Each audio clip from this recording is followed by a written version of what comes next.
gentlemen, this is Vince Miller. Thank you so much for joining me for these devotionals through Daniel. I hope you're having a great time. I'm having a great time because this book has all kinds of great things to say, doesn't it?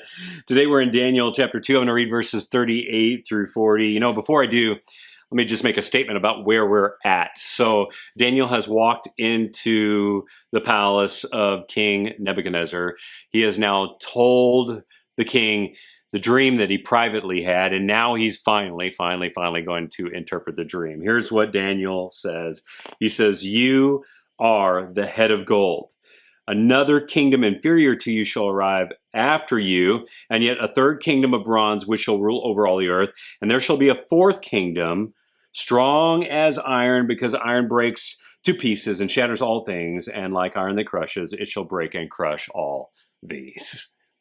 So Daniel tells the king what the dream symbolizes, finally. And these verses speak of four, count it, four great world empires.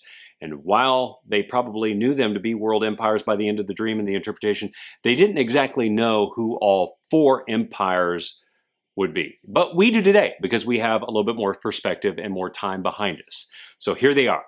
The first is the Babylonian Empire, which represents the head of gold. The second is the Medo-Persian Empire, which represents the silver, chest, and arms. The third is the Greek Empire, which represents the bronze belly and thighs. And the fourth, of course, is the Roman Empire, which represents the iron legs. And most of this interpretation we can understand today because we can look back over hundreds and hundreds and hundreds of years with greater perspective than even King Nebuchadnezzar and Daniel could at their time. But there is one thing that would be hard for those two to miss about this dream.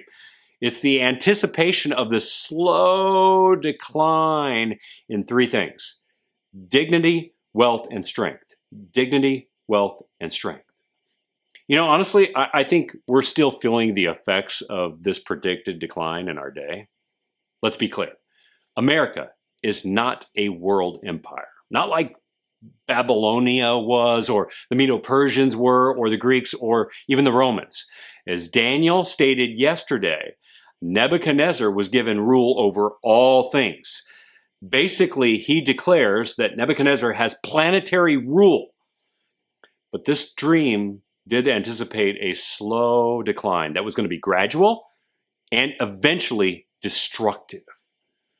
You know, today, I think we're still witnessing many of the effects of this dream. Yet because of our time on the calendar in which we live, we have even more perspective on this dream. We have a view of something that God did during that fourth world empire, the Roman Empire. God, during that time, sent a Savior to this world during that period, His Son, Jesus. He sent hope into a world in aggressive moral decline. And through Jesus, God's perfectly moral Son, all men were given hope. By God's hand of grace, Jesus became the sacrifice for our immorality and gave us hope of being redeemed from the moral decay of this planet. He did all the work because we failed to be moral. And what Jesus wants from us is not perfect morality so that we can attempt to establish some moral utopia here on earth. He wants us to have faith in His perfect and moral sacrifice and belief in His resurrection from the dead till we move from this immoral world into a perfect eternity. Until then, we live as faithful, righteous men in a world of perpetual moral decay. Sorry, you heard it here. But this is the message that we need to tell the world today. This world and its time have an end. We can live like King Nebuchadnezzar chose to live, terrified by this truth, or we can live like Daniel and continue to have faith through the decline, telling others the truth along the way, hoping they too will turn to God. So fellas, do me a favor today. Tell someone the truth and the hope that we have in Jesus. I love you guys.